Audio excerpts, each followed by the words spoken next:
Karen Smith Scott is a married mother of 3 and a nurse who works with medically complex children.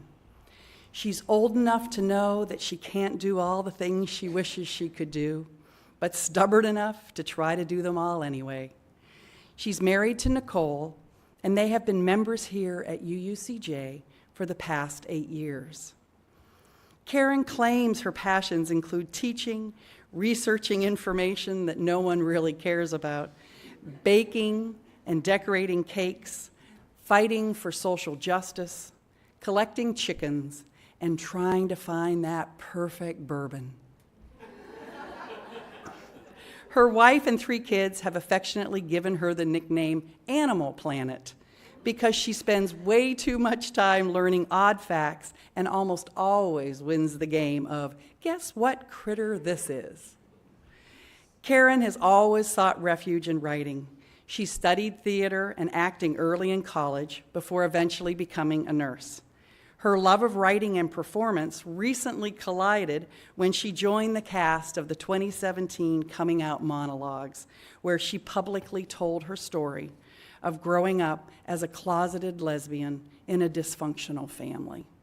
That experience was the springboard for her joining us today to deliver a message that is near and dear to her heart. Please join me in welcoming to our service today our friend and our family member, Karen Smith Scott.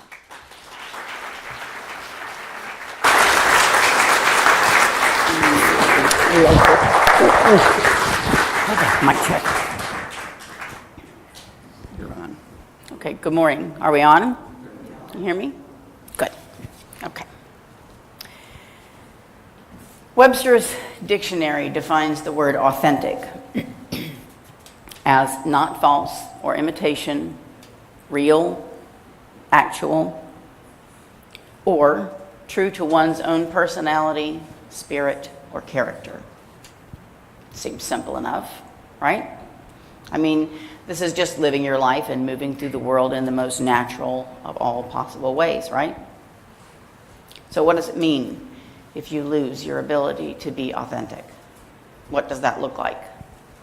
And what is the human cost of such a thing? One of the most insightful experiments I've ever participated in happened right here at UCJ several years ago when I was going through the welcoming congregation training. We were given 4 3x5 cards and asked to write on them some personal information, like, what's your job? What do you do? The names of the 3 most important people in your life, the 3 most significant events of your life, and the 3 things you enjoy doing most in your spare time. We were asked to keep those answers hidden from the rest of the room. And when everyone was done writing, we were given 2 minutes to introduce ourselves. We had to speak continuously for the entire 2 minutes, and we were not allowed to use any of the information or even allude to any of the information that was written on those 3x5 cards in our hands. Obviously, we came away from those introductions knowing very little about who the person in front of us really was, and also very frustrated at trying to introduce ourselves without being able to talk about the things that were most meaningful to us. This is just a small glimpse of what it looks like and feels like to live in the closet. This is what we ask gay, lesbian, bisexual, transgender, questioning, and intersex individuals to do all day, every day. How often have you heard someone say, I don't care if somebody's gay, I just don't want to know about it, I don't want to see it, I don't want to hear about it. Why do they have to shove what they're doing in the bedroom down my throat? Just shut up about it already. Roughly translated, that message is, I don't want anybody to know that I'm a bigot. I refuse to understand that you are a complete and complex person. I reduce everything about you down to one factor, your sexual orientation. I will not acknowledge your right to exist authentically, and I believe that my comfort is more important than yours. I believe that my rights are more important than yours. You must not do anything that challenges my beliefs or offends my sensibilities. I have more social and political power than you do, and therefore you must exist on my terms. The complete disenfranchisement of the personhood of LGBTQI persons drives them into a place of silence and invisibility. The cost of that silence and invisibility cannot be overemphasized. The messages about how many in our society view the gay community start very early in life.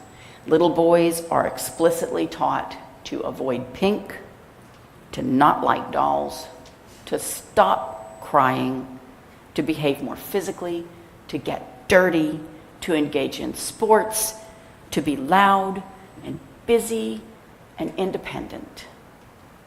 Little girls are taught to be quiet and silly, to nurture, to engage in imaginary play, to aspire to be princesses, to be rescued, to need help, to look towards marriage as an ultimate goal, and to be compliant, nice, and above everything else, pretty.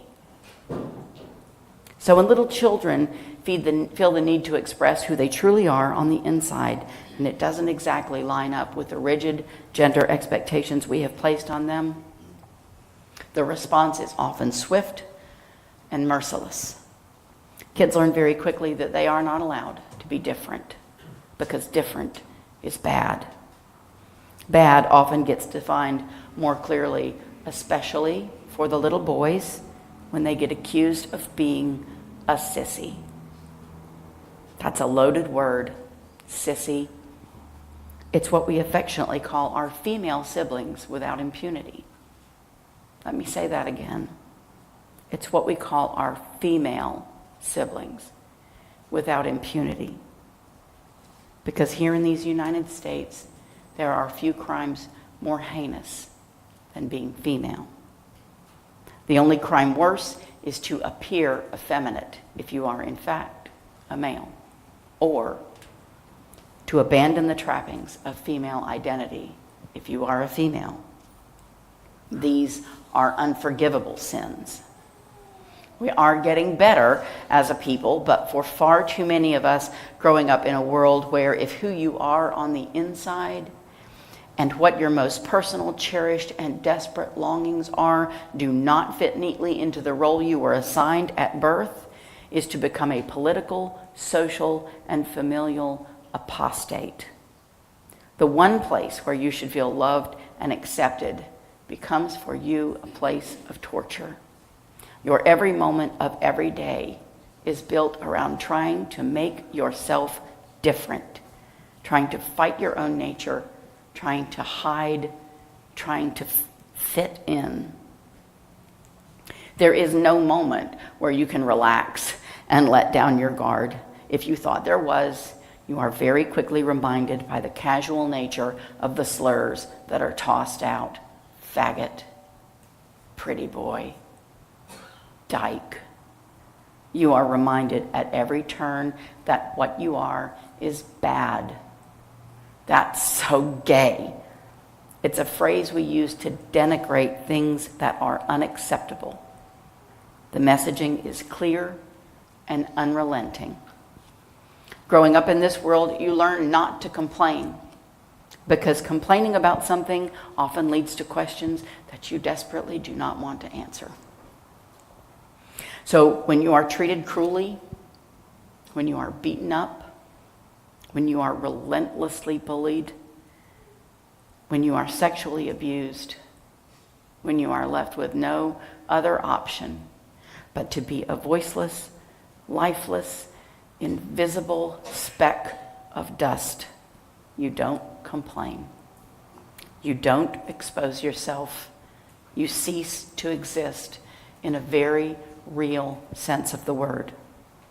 Society will continue to expect and demand of you your very best, your full measure of participation and effort, and at the same time, they will remove from you your right to be a complete human being. You are expected to swallow whatever is thrown at you and be grateful for it, and to never forget that your marginalization is never an excuse for giving anything less than 100%.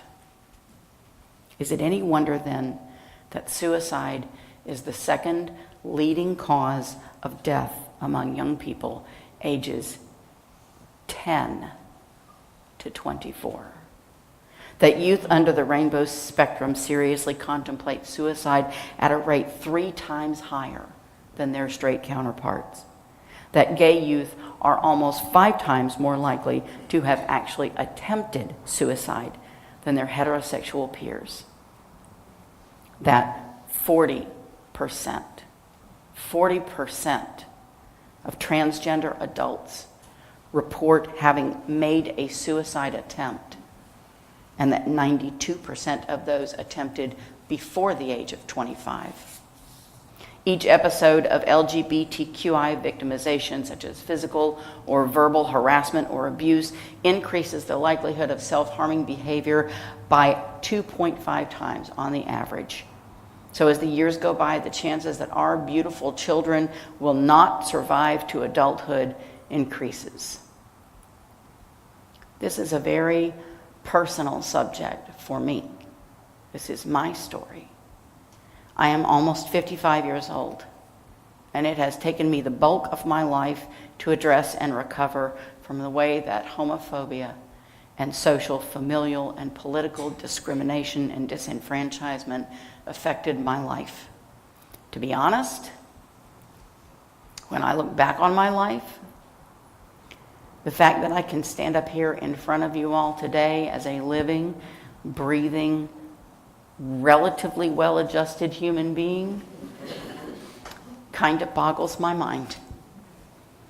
Several years ago, I heard about an event called the Coming Out Monologues. My wife and I went and listened and cried and laughed as members of our Rainbow family told their stories of how they were able to make the leap from speck of dust to out and proud force of nature.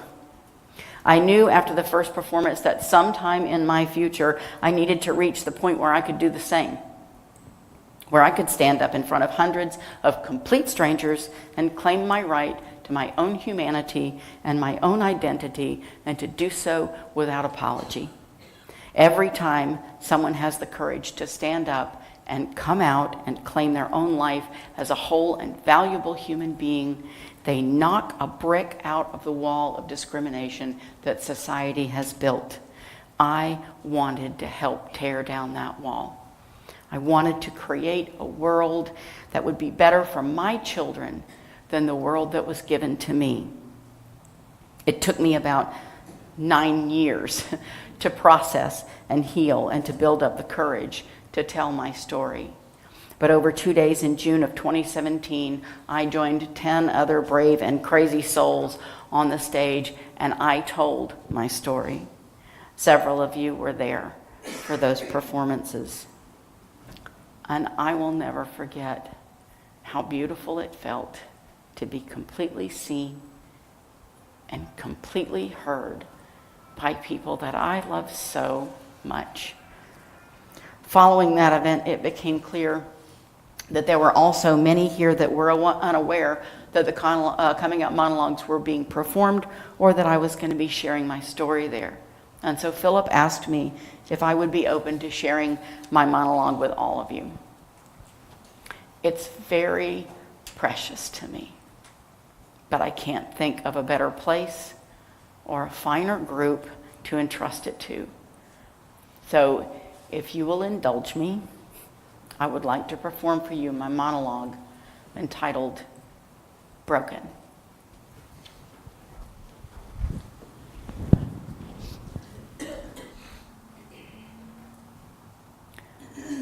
Dear Mom, it's hard to get to know yourself, to accept yourself, to love yourself, when the world you grow up in contains no concept of who you really are. That was the world in which you raised me. You gave me no language with which to find myself. We simply didn't talk about things that weren't lovely.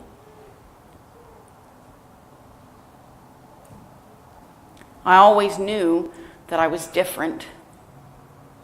I didn't relate to the world like everyone else did. Left me and everyone else around me feeling vaguely uncomfortable. So left with little other choice. I decided there was something horribly and shamefully wrong with me at my core. I was broken. That sense of inner shame led me to accept things like abuse and eventually rape, but never to accept myself. In the beginning, I didn't know I was in a closet. I just thought I was weird.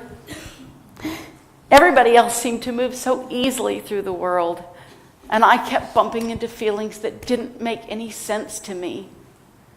I thought I just developed really intense friendships.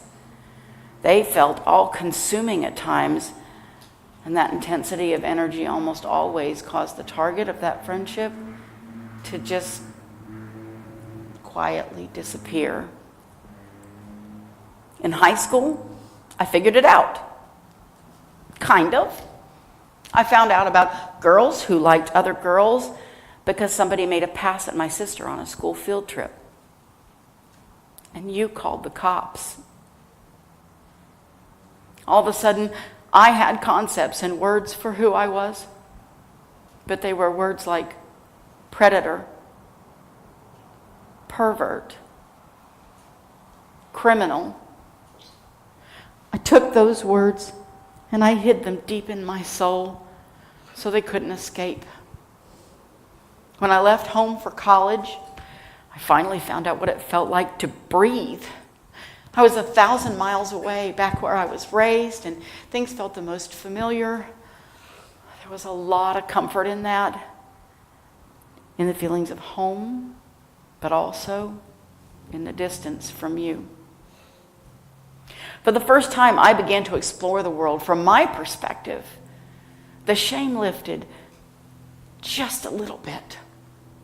Just enough that when Pat brushed her fingers up against my neck in a bar one night and set my skin on fire, I didn't recoil in horror. Just enough that when Penny kissed me at the top of the stairs in our dorm one night, I let her. I let myself melt as she pressed her body into mine. I let myself experience freedom and joy and being fully myself for the first time. The awkwardness of my whole life began to fall away in those moments, and I quit being scared of myself. But shame is a powerful force. As much as I tried, as much as I learned how to be comfortable in my own skin, I still made the most horrible choices when it came to personal relationships. As much as I wanted to just walk boldly and proudly into normal, deep inside, I knew that I was just a pervert. And I didn't deserve the same kind of happiness that my straight sisters did. And so I punished myself by choosing partners who would betray me. One of those decisions led me to a place where I was set up to be raped for someone else's profit. After all the years of abuse that I went through under your roof, it felt almost normal, expected. So when I called you and I told you that I was pregnant and that the man who was responsible was trying to harm me and I needed to come home, you were just angry.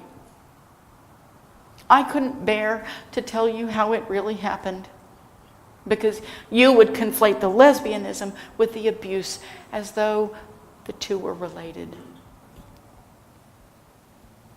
I fought so long and so hard just to tell you that I was gay.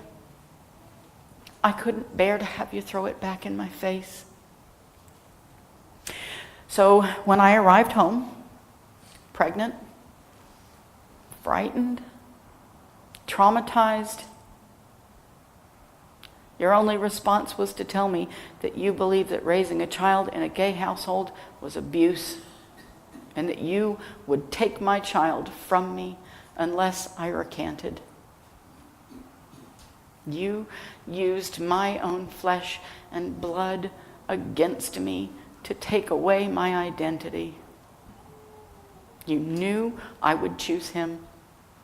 It was your ace in the hole. Your way of returning the world to a place of normalcy and niceness.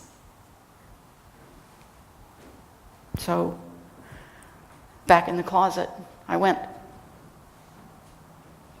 I shut the door myself. I lived in the dark, fetid air of that world. I went to church. I married a man.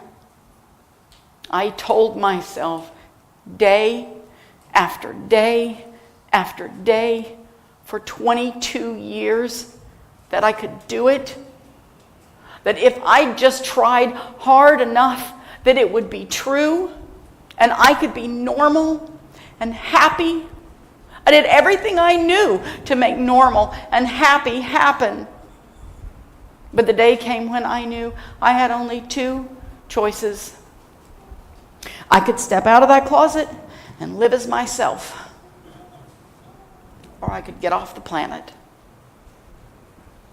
More than a decade earlier, when my son and I were both struggling under the emotional toll of the lie that I was living, we made a contract with one another. I promised him that I would never murder his mother if he promised me that he would never murder my son. That contract left me with only one option. It has to be a function of 22 years of waiting and sacrifice, that the day I decided to step out of that closet and live life as fully myself, I met Nicole. She is my soulmate. She is the embodiment of love and the evidence of God for me.